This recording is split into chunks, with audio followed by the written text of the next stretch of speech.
Perfecto. Entonces estamos aquí en nuestra casa, ¿verdad? En nuestro lugar, cuyo diseño es del señor Diógenes Laercio, en nuestro espacio cotidiano, permanente, rito cotidiano de conocimiento, ¿no? Pero como yo aquí no tengo mucho que estar viendo, sino un celular, pues aprovechemos de mostrar nuestros ojos para hablar de política. El tema es la política y su evolución fenomenológica, no ya sin necesidad de negar propiamente nada. No nos vamos a referenciar en etimología, que es útil y es un fundamento. Uno de los fundamentos de cualquier juicio es la etimología. Pero estamos en especulación fenomenológica, es decir, según mi experiencia en determinados contextos, aplicando también hermenéutica analógica. O sea, esos son los nombres complicados, pero en realidad esto lo hacemos siempre, ¿no? Recordemos que el motivo de que estos videos sean así despotenciados y con esta estética tiene que ver con una lucha psíquica o psicológica que tenemos que establecer con el discurso publicitario, que nos convence previamente por una plataforma de agrado. En este caso, pues yo cuento con que esto no es desagradable, simplemente atendamos a la necesidad del conocimiento para comprender los nuevos tiempos. Eso es lo único que se pide mínimamente, ¿no?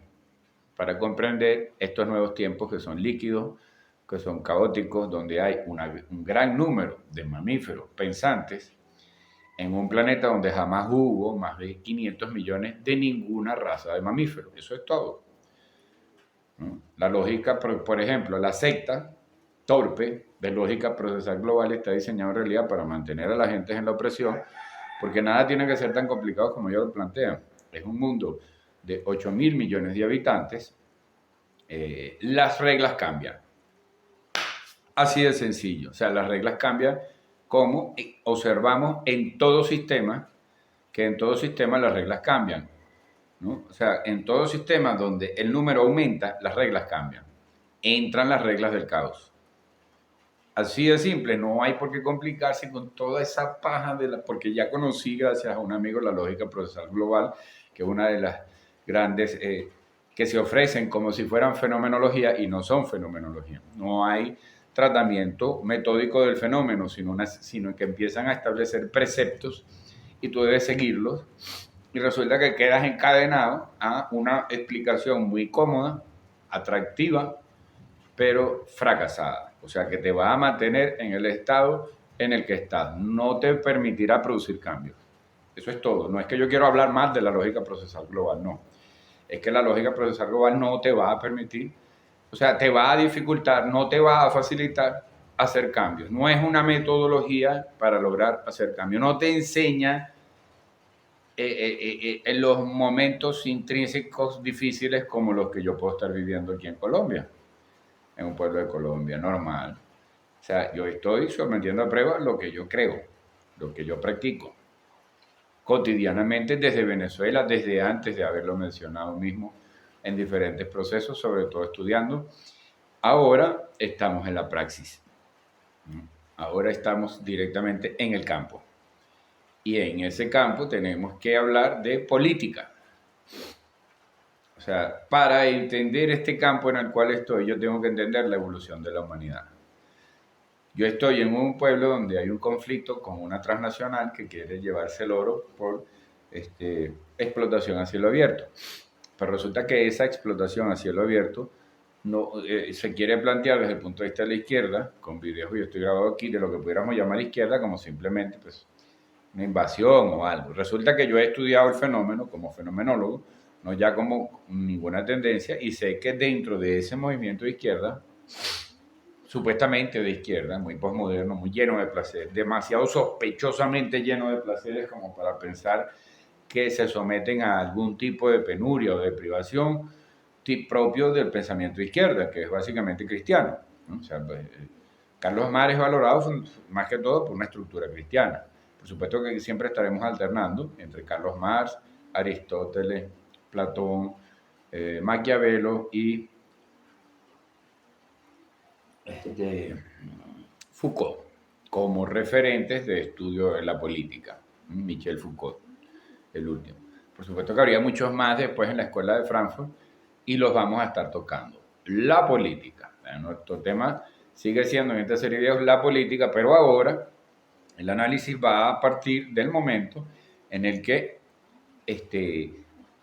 comienza a haber sistemas de riesgo, ¿no? Habíamos quedado en el video anterior que la política o algo parecido a lo que hoy entendemos como política comienza cuando tenemos que reunirnos, planificar, aliar, heredar conocimiento, cuando empezamos a tener sentido, ya no como individuos, sino como tribu o grupo, de que tiene que sobrevivir la especie. La izquierda, vamos a adelantar esta lógica clarita con la que volvemos a defenestrar lo poquito que queda del pensamiento de izquierda. Va a pretender que ayudar al otro es la actitud por esencial política por excelencia. Y eso es un grave error. Para que la especie sobreviva, frecuentemente hay que sacrificar gente. Eso lo saben nuestros más ancestrales migrantes a lo largo del tiempo. Hace miles de años, cuando migrábamos, si tenías 2 niños, 3 niños, te había pasado la mano. Podías ir máximo con 2. O sea, tú con uno y la otra pareja con uno. Y así toda la tribu. No importaba que no fuera tu hijo. Importaba era que lo criara. En realidad la comunidad, esos 2 eventos, según estudio Jean-Marc de Civrier y muchos antropólogos, en comunidades aquí selváticas no importaba mucho el origen. Con los incas sí, pero esa cuestión patriarcal del origen, ¿no? Del apellido, de quién eres hijo, aquí no importaba. Lo que sí siempre importó en todas partes es, bueno, esa noción siempre se tuvo y se le llama al hombre arcaico de manera torpe o salvaje porque mataban gente o sacrificaban, pues por eso es producto de la ignorancia, del positivismo y de los valores morales católicos y de toda la persona que va a juzgar sacrificios humanos y demás, que no eran más que políticas de regulación poblacional. Suena, coño madre, suena de derecha, pero es así, porque los seres humanos evolucionamos, ojo con esto, estamos entrando hoy, en el capítulo de hoy, solamente que aquí no estamos haciendo resumen, no aplicamos técnica de resumen, estamos explayando todos los datos posibles que aparecen para fundamentar un juicio. Entonces estamos en eso. Todos los datos posibles para fundamentar un juicio. Para fundamentar cualquiera que sea la conclusión que nos lleve en este periodo. Entonces, previamente a eso estamos aclarando que la humanidad siempre tuvo noción del sacrificio humano. O sea, el sacrificio humano de matar a alguien va a empezar a ser sustituido por planificación y sacrificio humano de esfuerzo. Empieza a haber operación de fenomenología del lenguaje para aclararnos, y es maravilloso cuando eso aparece, porque empezamos a resolver un montón de discusiones bizantinas, que si Dios, que si no. La sociedad actual es hipócrita con todos sus valores burgueses porque sacrifica e invita y lleva a la delincuencia que sea necesaria, por lo menos aquí en Colombia no se caen a coba, ¿no? Un buen día vienen escuadrones y organizaciones en procesos supuestamente de limpieza, que sacan y desplazan gente, pero luego, bueno, lo más probable es que acaban muriéndose a temprana edad en algún momento por un robo o algo, ¿no? Así de simple, estoy en esa, o sea, es normal, y es normal, yo no critico a Colombia por eso, en Venezuela sucede de distintas formas, pero nunca había sucedido como forma, como cotidianidad, hasta que quedó Maduro ahí. No es que sea simplemente culpa de Maduro, sino que es precisamente una acción política hipócrita que va a generar o a incentivar el enfrentamiento con poderosos y con el bloqueo técnica que se hace ancestralmente, desde Pericles. Se buscan guerras para justificar, se hacen enfrentamientos políticos para tapar, etc. Entonces, la gran ineficiencia, porque estamos hablando de un sector sumamente, estridentemente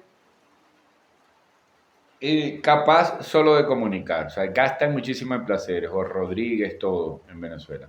O sea, yo viniendo de Venezuela, que estoy escribiendo mi novela llamada La Mercancía, la estoy mejorando para ofrecérsela, sé que la práctica política puede tener un gran nivel, sostener un gran nivel de perversión, y uno lo ve incluso en lo que puede leer de autores, o los más honestos que uno se consigue de Estados Unidos, que en la evolución de Estados Unidos había un gran nivel de perversión entre los sectores políticos.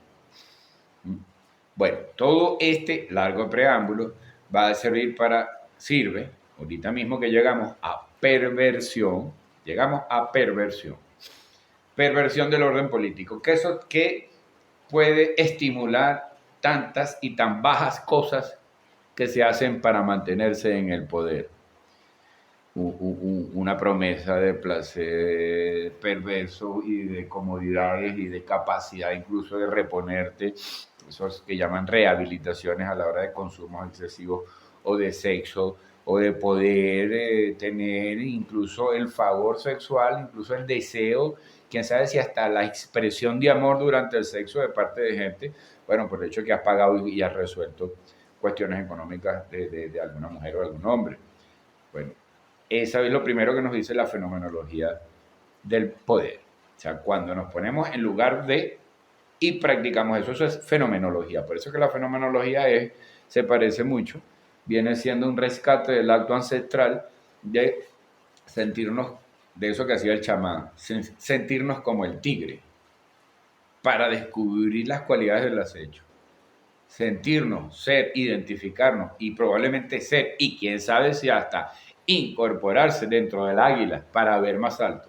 Quién sabe si hasta es posible desde el punto de vista neurofisiológico. No se puede negar la posibilidad de que uno llegue a tener la identidad y el punto de vista de un águila y ver desde lo alto. Y eso me parece más fantástico, más maravilloso, con más posibilidades que andar pensando en Anunnakis.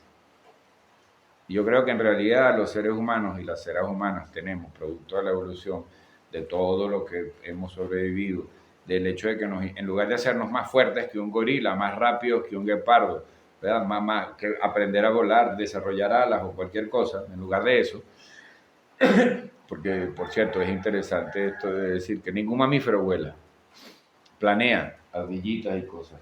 Las únicas que pudieron aprender a volar fueron los dinosaurios, y más nunca nada ha evolucionado para volar, como no sea como aparatos como hacíamos los seres humanos. Yo creo que hay algo maravilloso en la especulación humana de incorporación, ¿no? Pero decíamos, en cuanto al tema, esto hablando en cuanto a la herramienta, como nociólogos frecuentemente vamos a estar hablando de la herramienta, más que de los referentes que nombré, que son ya juicios emitidos con un método: Foucault, Carlos Marx, Platón, Maquiavelo, nombres claves para estudiar la política, y esos que mencioné, ¿no? El método va a referirse a cómo estamos haciendo el estudio. Fenomenología, especulación fenomenológica, hermenéutica analógica, de ponernos en lugar de. Pero ahora, yéndonos ya al tema, aplicando esto, pues, a el momento en el que empiezan a haber sistemas de riesgo. Pues, es decir, durante 70.000 años, por decirlo menos, pero antes de eso, desde que hay ciertas mutaciones que nos permiten el pensamiento complejo, que nos permiten la acumulación de datos y suspender los juicios, genera el espacio en el que podemos suspender juicios y no ser tan reactivos, aunque igual la vida se quiere, igual llega el momento en el que se comete cualquier torpeza por defensa propia, pero empieza a haber margen de duda posible hace 75.000 años. Así es como desde la nociología y la fenomenología vamos a identificar la mutación que empieza a haber hace 75.000 u 80.000 años. ¿Verdad? Hago un stop para agradecer a la amiga Kianci Chan en España. Kianci Chan, muy importante sus aportes y toda su colaboración, ¿verdad? Y al señor Osvaldo Micheli y al otro señor Osvaldo, no me acuerdo, me disculpas, camarada, compañero, y a, bueno, son varios, ¿no? A Ronnie López también, por supuesto, aunque él con su locura de la lógica procesal global, pues ya no pudimos seguir conversando mucho, porque la lógica procesal global precisamente es lo que yo observo que está diseñada para segregarte. O sea, para tener la explicación completa de segregar a cualquiera que te cuestione. A Ronnie, eso es lo que sucede esencialmente con la lógica procesal global. O sea, tiene toda la argumentación para decir, no, tú estás descartado.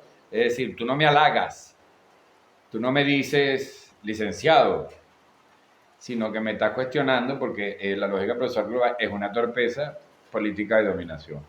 Entonces hay el rechazo. Por supuesto que eso nos lleva a Heidegger, que es una explicación enrevesada y compleja, completamente acomodaticia, de una gran influencia política por ingenuación de la población. O sea, Heidegger es el gran ingenuador de lo que sea política, moral o lo que sea. Plataforma postmoderna, política. Entonces estamos en el momento todavía, ¿no? Y vamos ahora sí a tratar de mantenernos en esta especulación fenomenológica en la que migramos y todas nuestras soluciones dependen de cambiar de territorio. No hay tecnología propiamente, hay una tecnología pero del espíritu.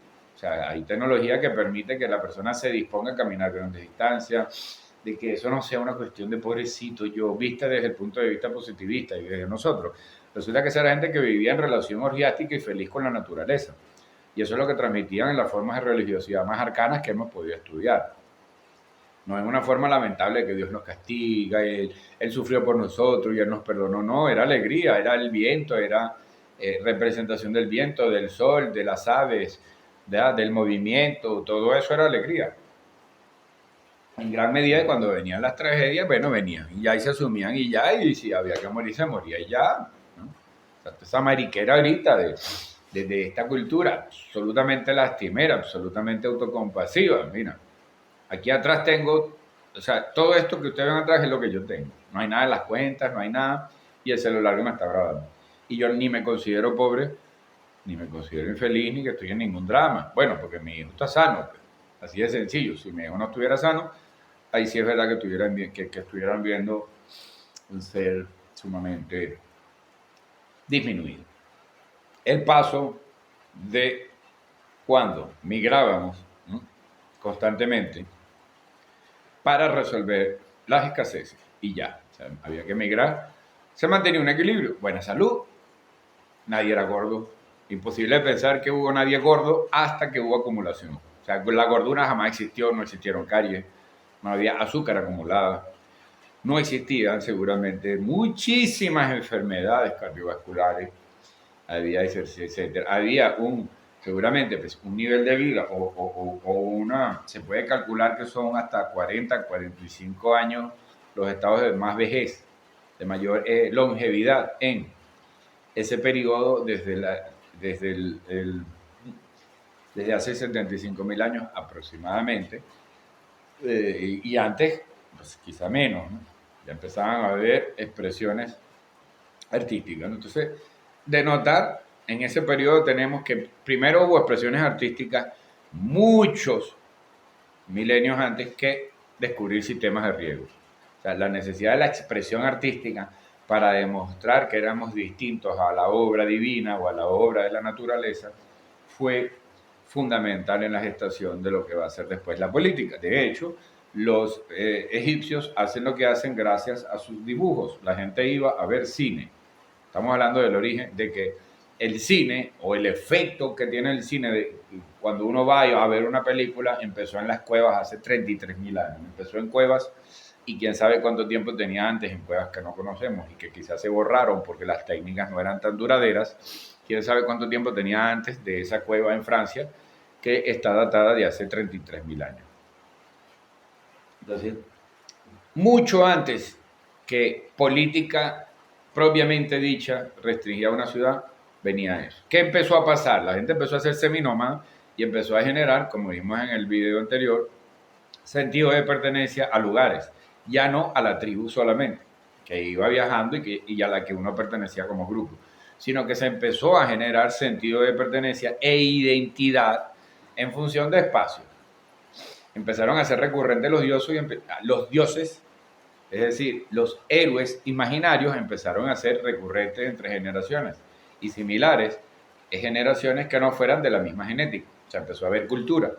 Empezó a haber palabras que podían ser heredadas a personas que llegaban después, eran producto de mezcla, producto de enfrentamientos que quedaban vivas y eran asimiladas, todo una serie de posibilidades que permitían que los grupos fueran seminómadas, fueran andando más o menos en mismas zonas, cuando se fue descubriendo que había ciclos alrededor de zonas. O sea, en unas mismas zonas podía haber agua aquí y luego agua allá. Entonces, lo que hacía era pasar una montaña. Una lógica además elemental y física. Hay espacios donde tú cruzabas montañas y había el río. Ese se secaba, se disminuía, cruzaba las montañas y allá había el lago. Entonces mucha gente empezó a hacer seminómada, el seminomadismo empezó a aumentar el número y seguramente empezó a haber enfrentamientos, ¿no? que mucha gente se quiere basar en las guerras, porque son narradas mitológicamente, producen identificación, advierten fatalidad, producen identificación cuando ganas, advierten fatalidad cuando crees que vas a perder. Empiezan a haber enfrentamientos por zonas y por territorios, ¿no? Pero entonces aparecen los sistemas de riego. ¿Qué son los sistemas de riego? Bueno, alguienes en diferentes contextos, en el mismo, primero fue en uno y después heredó de eso, y después viajó como técnica, habría que ver. Pero se empieza a observar que arando un poco la tierra, los ríos pueden ser conducidos, de manera que empieza a haber modificación del contexto en función de las necesidades de los seres humanos. Empieza a ver la sensación de poder propiamente dicha, como los dioses, empieza a suceder con los sistemas de riego. Antes de eso, lo único que daba noción de esa capacidad creadora era el arte, y requería seguramente grandes sacrificios, y muy probablemente eran mujeres, porque los hombres estaban cazando y las mujeres realizaron el arte. Lo más probable es que hayan sido mujeres dedicadas tanto en las cuevas de Francia como en las cuevas de Altamira.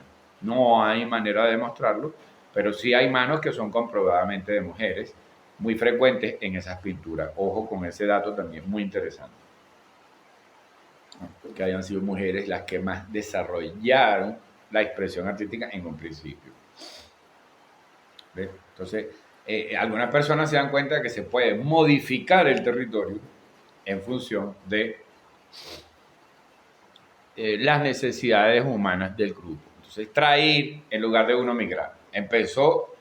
Se descubrió el acto de que podíamos manejar la naturaleza de manera de atraer, traer, hacer funcionar en una misma zona lo que necesitamos, lo que necesita el grupo social y el ser y la cera humana de la humanidad para vivir.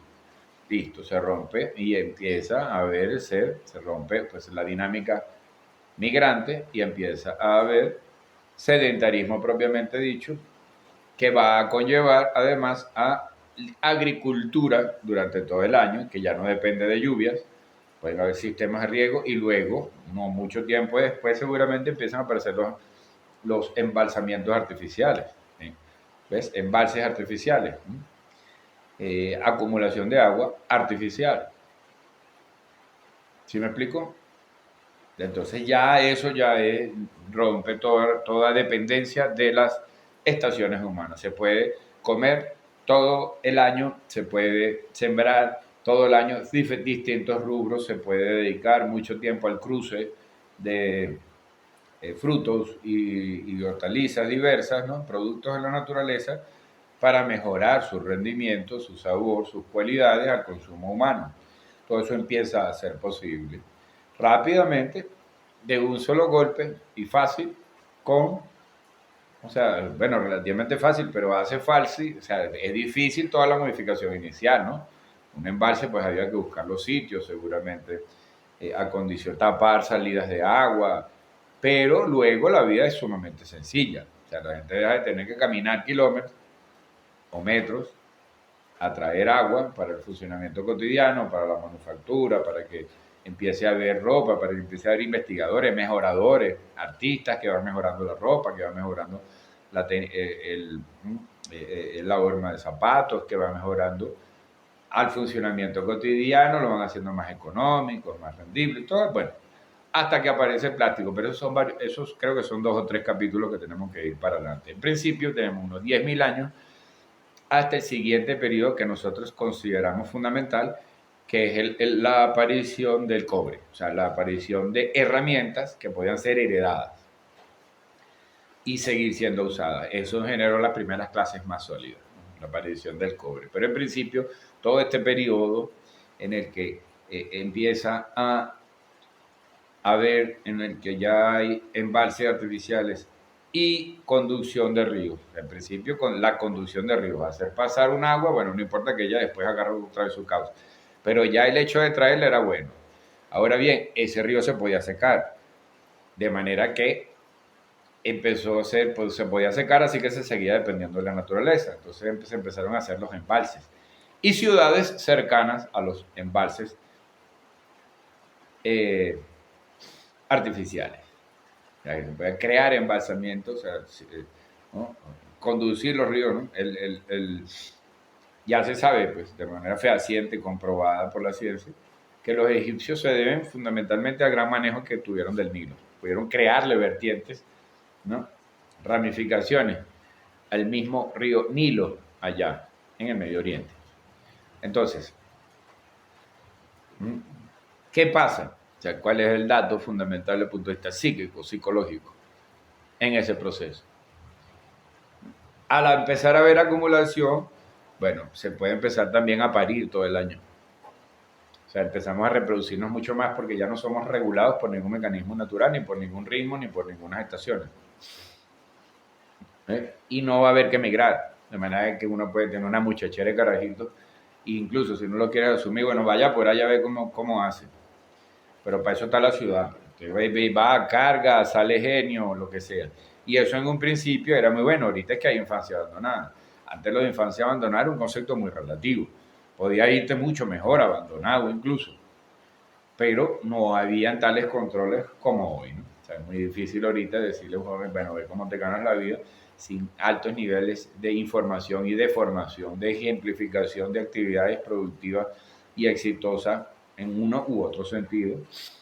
Ya sabemos que pero tenemos que dudar mucho de lo que es el éxito económico. Es necesario, cuando es necesario, ahorita para mí, es necesario publicar la novela sobre Venezuela y que tú la compres para que hagas la prueba, porque pues creo que es una novela que vale por mucho más que una simple crítica a la dirigencia venezolana de ahora. Es simplemente un libro escrito por un punto de vista único. Yo soy hijo del PRD, se puede decir. Tengo eso que llaman mucha calle, pero no me volví ni malandro ni nada de eso, ni posmoderno, sino que soy fenomenólogo. Entonces ya estaremos proponiendo, bueno, terminando la novela. Por lo pronto sigue publicado en Amazon el libro Tecnología del Espíritu para que lo compren cuando prefiera. Ese libro pues tiene un rigor académico, pero intenté hacerlo bastante digerible, ¿no? Pero tiene un alto rigor académico inevitable, ¿no? Porque es uno de los proyectos en los que me gradué en CEPAP. Ahora bien, ¿no? Continuemos con el asunto porque un factor fundamental de ese proceso es que los seres humanos empezamos a reproducirnos. Pero luego está en qué hacemos los seres humanos si, como es mi especulación fenomenológica de mi teoría, la migración estaba bastante signada en muchos momentos por la búsqueda de azúcar. La sal, pues ya se había descubierto que bastaba con viajar al mar y buscabas y te salabas un poco. Y era necesaria se notaba que era necesaria para la conservación de líquido y para poder mantener una dinámica y te hacían pensar mejor. Entonces empezaron a hacer necesarias cosas que incluso eran planificadas, ¿no? No sabía dónde estaban, se viajaba. Entonces la sal empezó a ser muy necesaria desde temprano. La sustancia más valiosa hasta que aparece el oro ha de haber sido siempre la sal. ¿Verdad? Hay un detallito que es café. Hace falta café para pasar al segundo factor fundamental para el cambio que va a haber en la psicología. Primero empezamos a aumentar y la relación con la reproducción y con el sexo cambia. Esa es la primera. O sea, todo lo que tiene que ver con reproducción es un rizoma. Ojo que aquí pensamos rizomáticamente. No puedo extenderme a todas las posibilidades ni a las ramificaciones que va a hacer el rizoma, pero por ahí las podemos ver, ¿no? Sexo, podemos empezar a hablar de Freud, de diferentes teorías, de lo que plantea. Podemos empezar a hablar de culturas en el Mediterráneo que empiezan a basarse en la reproducción de jóvenes inconscientemente, que eso no te lo dice, Freud te habla de pulsión de muerte, etcétera, etcétera, pero resulta que es una cultura mediterránea donde los judíos y muchos, o sea, los orígenes genéticos de judíos y a toda esa gente va a asumir la necesidad de parir. ¿Por qué? Porque vienen guerras, entonces tú promedio siempre tienes 8, 7, 10 hijos porque te pueden quedar 3 o 4 máximo, o una. Esa es la dinámica que no te la va a decir ningún europeo, en la que se originan y se mantienen teniendo la mayor cantidad de hijos posibles porque se empezaron, y en el Mediterráneo más todavía, porque saben la cantidad de guerras que hay. Entonces la idea es tener hijos bastante, algunos predilectos al que prefería y los otros que se murieran por él. Y esa cultura es así, y es así aún hoy. En España, en cualquiera de esos países que tú crees que son muy progresistas. O sea, esa cultura sigue siendo así. Sigue teniendo eso en el inconsciente. Vamos a parir bastante para que nos sobrevivan algunos cuantos hijos. Los chinos ni te digo, es decir, la cultura tiene mucho eso, ¿no? Entonces, empezamos a parir mucho. Entonces, el otro dato ya viene. Ok, sigamos aquí mientras se calienta el café con estos videos despotenciados sobre la política. Muy simple. El segundo dato es la azúcar. La acumulación de cereales va a permitir la producción de alcoholes y de dulces y de azúcar. Y el mismo cereal en sí mismo ya pues permitirá que aumente el peso regular de la gente y el azúcar. O sea, el azúcar se buscaba porque era divino, son calorías inmediatas. Son calorías que te impulsan de una vez. Y el azúcar, sin lugar a dudas, y la cerveza y vino van a empezar a ser fundamentales en la construcción. Por eso cualquier albañil tiende a ser bebedor, pero es luego vilipendiado por alcohólico. No, pero es que el alcohol va a impulsar, va a ayudar mucho. Déficit que te deja el trabajo de la ciudad, que va a empezar a ser arduo para muchos sectores y poco para otros que van generalmente a conformarse como élites en función del conocimiento. Pero en función del conocimiento hasta que aparece la espada de cobre. Esto es especulación fenomenológica. ¿Qué quiere decir? Hagamos otro corte anticomercial. ¿Qué quiere decir que es especulación fenomenológica? Que cuando uno la va haciendo, puede irse arriesgando incluso a afirmar cositas, ¿no? Siempre sometidas al epogeo. O sea, tú las afirmas y después las investigas, ¿no? Pero la mayoría de las veces, o siempre, acierta. Porque la especulación fenomenológica va haciendo un pie más cierto que la misma lectura de documentos históricos. Solo que los puedes afirmar únicamente cuando coinciden con el documento histórico. Antes de eso, no lo puedes asumir como juicio o dato cierto, sino especulación fenomenológica. O sea, vigente hasta que tu experiencia te diga que no es cierto. Eso es especulación fenomenológica. O sea, que tiene vigencia, fuerza de manifestación y de juicio de ley hasta que vivas alguna experiencia que te diga, no, mentira, o sea, eso no puede haber sido así porque me está pasando ahorita que no. Eso es fenomenología, ¿no?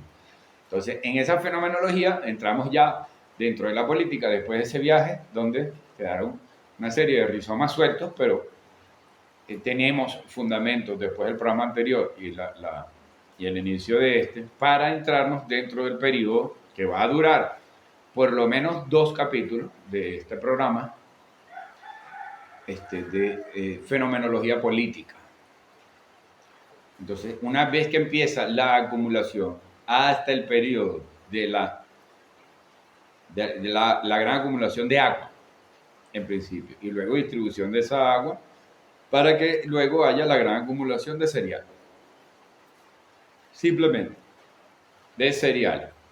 O sea, de cantidades de azúcar y de nutrientes y de carbohidratos que van a durar más tiempo para digerirse, que te van a permitir que dentro de la ciudad, que empiece a ser procesado, convertido en harina, para facilitar su producción, donde ya tienes el agua, donde tienes las cloacas, donde tienes otro, y la gente va a tender a quedarse dentro de la ciudad, y el mundo fuera de la ciudad, que fue el habitual, el normal, durante milenios, va a quedar siendo ya como cuestión de aventureros, bandoleros, pistoleros, los famosos vándalos. Ya va a empezar a quedar para eso. ¿no? Y tu identidad va a estar bastante sujeta, dependiente de pertenecer a algún núcleo urbano político. Esa va a ser la ciudad. Porque ya se habrán consolidado muchos los gentilicios y el sentido de identidad por la zona misma, por el lugar donde vives, ¿no? Ya no va a ser la manada, sino que va a empezar a tener identidad por el lugar donde vives, que te resides, donde tienes tu casa, donde empiezan a haber una serie de códigos culturales, algunos universales, es decir, parecidos a todo el resto del planeta Tierra, y otros muy particulares. Cuando aparece esa identificación, esa identidad, todo cambia en la cultura humana. Y es una identidad basada en dos principios. Primero, me reproduzco cuando yo quiera, depende de mi decisión, ya no depende de la naturaleza. Jamás había sido así. Habían hasta, se puede decir, épocas en las que puedes tener sexo. Las otras tenías que estar en la actividad cotidiana de defensa, de construcción, defensa, traslado, cacería. El manejo del ocio también era bueno. Entonces, con la sociedad aparece un tercer factor, el ocio. Esos son los tres factores fundamentales que aparecen en la cultura, que asumimos aquí. En el ocio, si tú no tienes un proyecto de vida, bueno, te puedes dedicar al alcohol, resuelves el problema existencial, te puedes dedicar al sexo, también resuelves el problema existencial. Las élites se van a dedicar al conocimiento. Ahí es donde está el elemento. Empieza a haber producción, empiezan a haber tablillas de Sennacherib y quién sabe cuántos intentos antes, en diferentes formas de escritura deleble, pero empiezan a haber tablillas de Sennacherib, publicación, registro de lo escrito, registro de abstracción, no registro ya de lo figurativo que interpreta la realidad, con grandes dotes artísticos, tal y como se ha estudiado en las cuevas de Altamira, que no son como las de Francia, son de hace 16.000 años, pero igual siguen siendo emblemáticas, ¿no? A pesar de que están mucho más cerca en el tiempo. Imagínense, hay más distancia entre los 33.000 años y los 16.000 años que fueron las cuevas de Altamira que los 16.000 años, distancia temporal, ¿no? Está más lejos en el tiempo esa diferencia que con nosotros. Entonces, imagínense lo normal y regular que fue la cultura de ir a ver el cine en una cueva. Viajabas kilómetros y veías la gran maravilla del cine en una cueva. Ahora, bueno, es cotidiano y yo aquí veo varias películas al día para mantenerme enterado de los avances cinematográficos. Al respecto vamos a hacer un video porque hay unas cuantas series muy interesantes que rescatan la contracultura norteamericana y la investigación respecto al siglo pasado, como El Padrino de Harlem, en la que actúa Forrest Whitaker, y Warrior, en la que actúa un chino un poco, pero con excelentes guiones, ¿no? Un chino que creo que imita vanamente a Bruce Lee. No me gusta mucho ese protagonista, todo lo demás está excelente, ¿no? Pero eso es política. El primer paso es, permite esos tres: ocio, donde tú vas a elegir si te dedicas a la investigación y a la creación, o al mero consumo, o al sexo, o a varias justas, o complejas, o etcétera, etcétera, un ratico más para esto, un ratico más para lo otro. Ya va siendo decisión tuya. No te rigen los dioses ni la naturaleza. Entonces, a partir de eso, un efecto de esos tres elementos que aparecen es que los dioses empiezan a ser cada vez más artificiosos, más artificiales, empiezan a ser cada vez más producto de la inducción de determinadas clases dedicadas al conocimiento. En el mejor de los casos, en realidad lo que empieza a suceder ya en la misma Grecia es que las personas dedicadas al conocimiento empiezan a ser vilipendiadas y invitadas al suicidio, como le pasó a Sócrates. Yo espero que a mí no me esté pasando algo parecido aquí. Yo espero que alguien, algunos inversores, pues, se den cuenta de que tengo un negocio claro bajo el brazo, que es una novela sobre Venezuela. Vamos a tener que publicitarla así, a ver si aparecen inversores que me permitan pagarle a una editorial como Nueva Luz 21 una novela que va a ser, evidentemente, pues yo estoy seguro de que mucha gente necesita leerla para saber qué piensa Argimiro Serna con detalle, cómo es meterle método a esa espantosa producción política que terminó quedando en Venezuela, donde el estadio más caro sigue estando ahí, pero los salarios pues son $5 al mes, a veces hasta menos. Bueno, entonces, seguimos en esta eh, que ya no le falta tanto, ¿no? Por lo menos a ese periodo y a esa parte de lo que es el periodo de la acumulación, hasta que llega el cobre. En ese periodo de la acumulación empiezan a aparecer muchas cosas, se incentiva la producción artística, la investigación, sobre todo en función de mejorar cada vez más los sistemas de riego y las formas de construcción. Bueno, ya se sabe que hasta hace unos 8 o 7 mil años no se había dado con el entrelazamiento de adobes para construir casas más sostenibles, casas individuales. Entonces, una de las especulaciones que Carlos Marx pretende, o sea, uno de los datos con lo que Carlos Marx pretende que en general venimos de manera lineal de un comunismo y vamos hacia un comunismo científico, comunismo más consciente, es que en el Mediterráneo hay una cultura muy antigua, como la de Göbekli Tepe, que entrelazaba sus muros, que no tenían, que al no conocer el entrelazamiento de los adobes para la construcción de paredes sostenibles, que al no conocerlo, me disculpa porque siempre tiendo a ir para acá, pero ahora la cámara la puse de este lado para poder tener el volumen aquí arriba. Entonces por eso es que ando como así. Lo cierto es que al no conocer ese entrelazamiento, las casas se apoyaban unas a otras. Eso es visto como muy bonito. Resulta que es hacinamiento en una naturaleza donde no es necesaria. Y eso es visto como muy bonito por la izquierda. Oye, ellos eran juntos, vivían juntos. No, pero ¿para qué carajo vivir en un hacinamiento de mierda cuando el mundo no tenía casi nadie y podía vivir separado? O sea, podía generar la técnica para que la gente viviera separada. Entonces, el comunismo acaba convirtiéndose, incluso en sus propios orígenes, en su propio fundamento, una especie de absolutismo. Porque eso era gente que seguramente, si a alguien se le ocurría un descubrimiento, iba a ser considerada transgresora de los órdenes que mantenían la paz durante probablemente un milenio, según se dice, la cultura duró por lo menos un milenio, imagínense. Creo que más de lo que se puede decir que está durando nuestra cultura industrial propiamente dicha, hasta ahora. Si es que de verdad logramos salvarla, o sea, estamos en una cultura que ya llegó al tope de su capacidad. ¿Cuál es el tope de su capacidad? La capacidad de autodestruirse. Así de sencillo. Entonces, ¿será que tendremos que tocar ese tope? Es posible.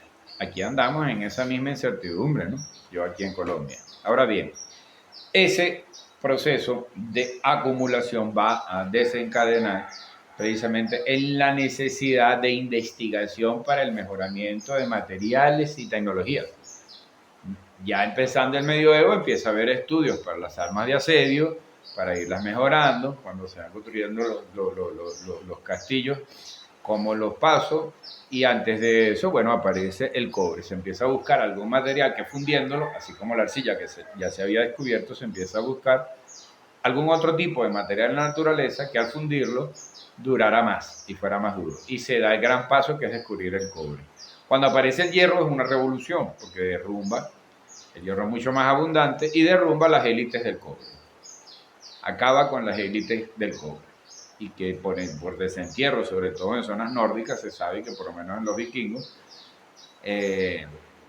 al principio, en sus primeras clases sociales, en su aparición, empezaban a haber clases sociales que podían a veces darse el lujo de enterrar a sus seres queridos con la herramienta del cobre, ¿no? Asociada a su personalidad, la espada o la herramienta cualquiera que ella fuera. Eso por supuesto era victoria en la guerra, ¿no? Con una espada rompías palos, rompías lanzas, con una espada de cobre, entonces se convertían en élites. Bueno, el hecho está en que la cultura con ocio, azúcar, ¿no? El carbohidrato de sí mismo y el hecho de poder parir siempre ya empieza a manejar la necesidad de autorregulación. Y empiezan a haber sacrificios humanos que tienen todo de lógico, nada de salvaje. O sea, se empieza a contar que la sociedad, respecto de cómo oralmente se recordaba que había sido y las cantidades que tenía, está aumentando mucho. Y empiezan a haber sacrificios humanos con toda clase de motivos de rituales, los dioses piden tal y cual cosa. Incluso los mismos sacrificios de ovejas y de animales es porque estos empiezan a ser domésticos altamente reproducibles y dependientes del ser humano. Y empiezan a reproducirse mucho y empiezan a ser también sacrificables. De manera que hay una lógica en todo lo que podemos considerar salvaje y arcaico. Y más aún cuando en el capítulo que toca lleguemos a estas tierras donde los sistemas de riego nunca fueron necesarios.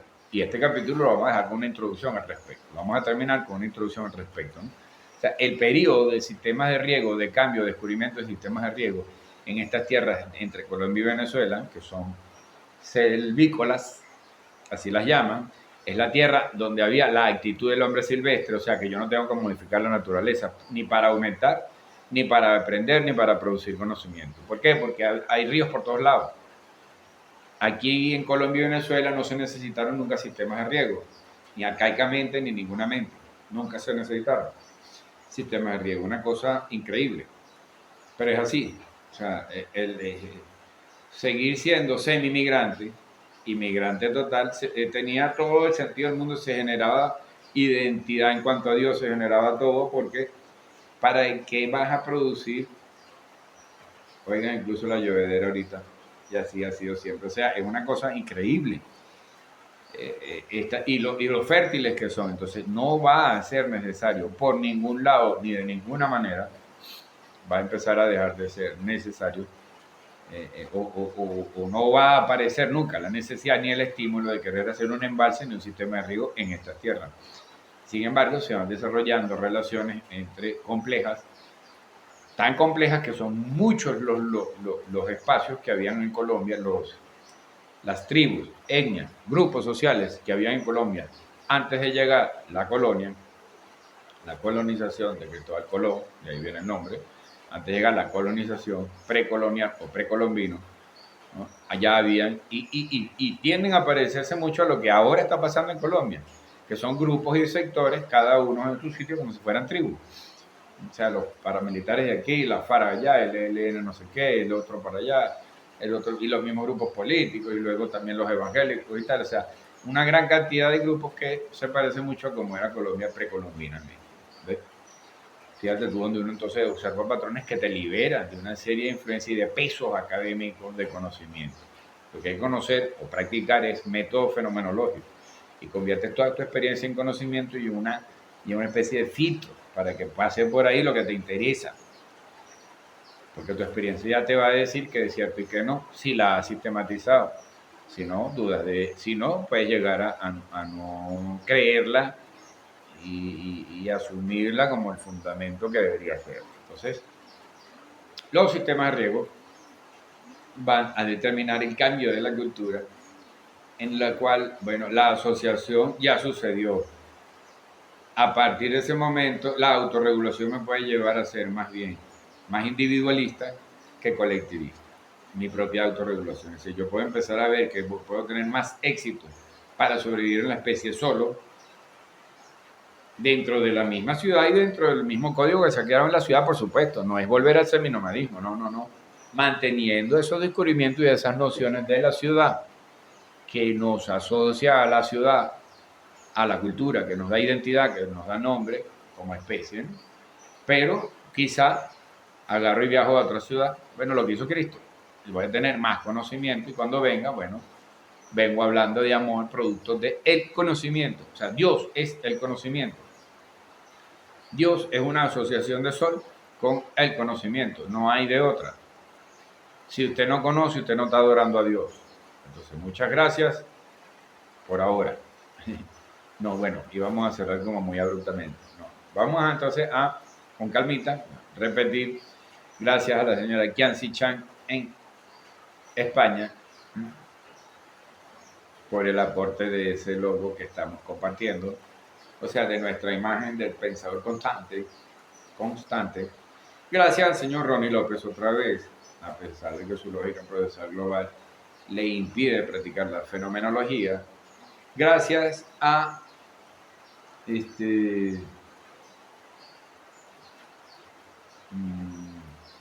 los dos amigos Osvaldo, ¿verdad?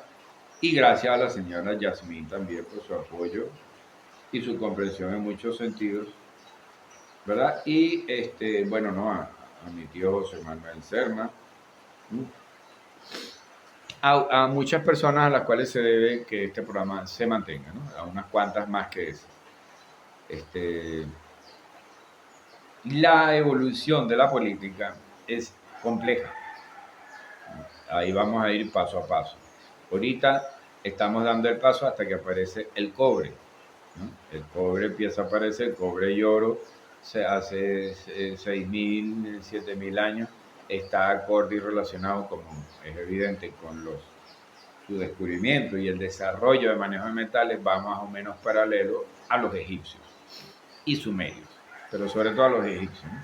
Y también de técnicas de albañilería, como sabemos, ¿no? Porque las pirámides egipcias no son ninguna obra arquitectónica muy extraordinaria. Todos sus números están relacionados de manera clara y evidente con nociones que habían desde hace milenios para guiarnos en la noche y para predecir la naturaleza, que es la lectura de las estrellas, ¿no? Uno de los primeros grandes libros que se leyó fueron las que se pudo haber leído, que ningún ser humano puede haber leído, fue el firmamento, la bóveda celeste. Entonces, aparece el cine, aparece la imagen, no en movimiento, pero aparece la imagen que la gente va a ver para creerla. Dato muy importante eso. En Egipto ya aparece la imagen que la gente va a ver para sumarse. Yo insisto en que gran parte de la potencia que tuvo Egipto no fue con armas bélicas. No había pólvora. Es imposible que 5.000 personas hayan dominado 150.000 o 200.000. Por más que Hegel pretenda que todo ese pensamiento hegeliano que después Nietzsche copia, que hay personas que son meramente sumisas porque se creen, no, por más que nada. Simplemente la gente iba a ver cine y se convencía con los petroglifos y las imágenes de que sus dioses estaban equivocados y se incorporaban a unos nuevos. Así de sencillo.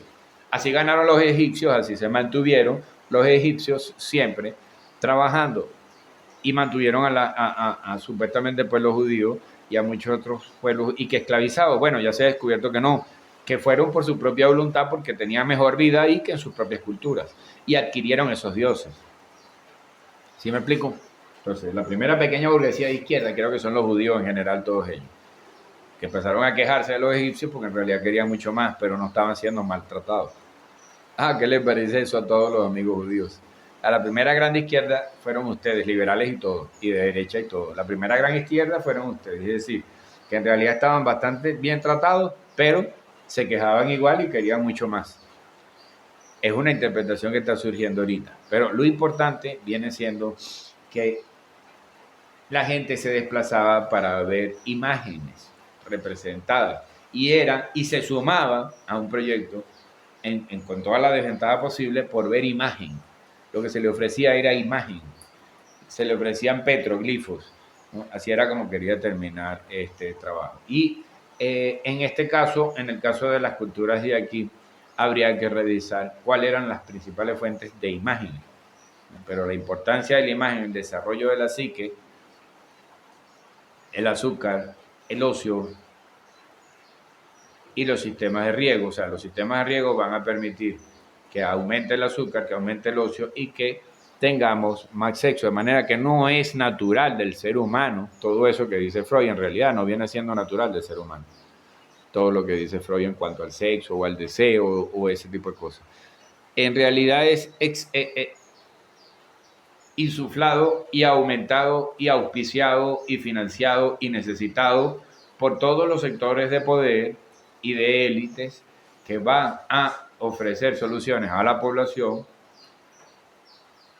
en cuanto a todo, ingeniería social, el famoso pan y circo de los romanos, pero todo eso va a empezar a ser necesario porque tienes un montón de gente dentro de una ciudad y debe funcionar. ¿Vale? Que quienes se quejan de la ingeniería social y de la dominación frecuentemente acaban teniendo un cierto discurso delincuencial, porque no hay un aporte de investigación suficiente. Entonces, visto desde otro punto de vista, eso que dice Hegel en función de la guerra, aquí lo vemos en función del conocimiento. Todo el mundo es dominado hasta que se dedica al conocimiento, no importa de qué clase sepas en realidad. Eres dominado siendo burgués y eres dominado en todas las formas, hasta que te dedicas al conocimiento de verdad y revisas los lugares comunes de tu tiempo. Eso ha sido todo por hoy, ¿verdad? Resumen muy elemental. Aparecen los sistemas de riego, aparece la acumulación de cereales, aparece la acumulación de azúcar en el cuerpo, aparece la necesidad del sexo por divertimento y por perversión del sexo y de muchas otras actividades, por mero divertimento y perversión, porque antes pues jamás lo fue, difícilmente podía hacerlo, aunque siempre hubo placer y relación erótica con un montón de cosas que no eran solo el sexo, ¿no? Pero con los sistemas de riego aparece eso, exceso azúcar, ocio, para que el sexo se convierta en algo de divertimento y para que la reproducción empiece a tener ya, siga teniendo el valor de sobrevivencia de la especie, pero ahora más bien a las guerras que instintivamente o inconscientemente, si es que esa palabra tiene alguna validez, empiezan a estar presentes en la existencia, ¿no? En la identidad de los seres humanos. Empieza a estar presente porque empieza a ser latente el hecho de que tú puedas tener algo y, bueno, haya otro sector que venga y te lo quite o viceversa, ¿no? O sea, mucha gente a lo mejor se empieza a preparar por guerras porque así como los vikingos pues están acostumbrados a ir, se acostumbraban simplemente a saquear y a obtener. Entonces, bueno, quedamos con esa conclusión en cuanto al periodo que es meramente de acumulación, ¿no? Y luego vamos a ir con el periodo del cobre, pero basado siempre en nuestro hilo conductor, que fíjese cómo va apareciendo, es distinto al de la economía, el distinto al de los marxistas con el trabajo, el distinto no, de la imagen, la expresión. Hace 33.000 años funda la primera actitud realmente política, pública, entendiendo la política como una cosa que vas a hacer para gente que no conoces, porque hasta antes de hace 33.000 años, con las primeras pinturas en una cueva, hasta ese momento, hace 33.000 años, todo lo que se podía hacer era por la gente que conocías directamente. Entonces, la primera actitud política es llamada la artística por el hecho de que es lo primero que se hace para que quede ahí y cambie a otros. ¿Ves? Es lo primero, o sea, fíjate que la lógica está determinando eso. Y luego viene, posteriormente, bueno, los sistemas de riego, ¿no? Pero en ese trajín tendríamos que hacer una mención especial, ahorita antes de terminar, al periodo en el que se empiezan a levantar monolitos, que tiene más de 20.000 años. Y los monolitos son para leer las estrellas y para leer la sombra solar, según la especulación fenomenológica. Durante todo ese periodo se va incrementando el conocimiento de las estrellas, se va incrementando la capacidad de predicción de la naturaleza, aparecen los sistemas de riego y entonces quedamos en ese capítulo, ¿no? Aparece el ocio, aparece la capacidad, la posibilidad de dedicarnos al sexo meramente recreativo y al consumo de sustancias meramente recreativas, ya no por búsqueda de leer signos o de afinamiento del espíritu, sino que empieza a ser todo meramente recreativo. Aparece el hedonismo, aparece la perversión, aparece la política, aparece el poder. Continuamos con esto más adelante. El poder, la espada de cobre.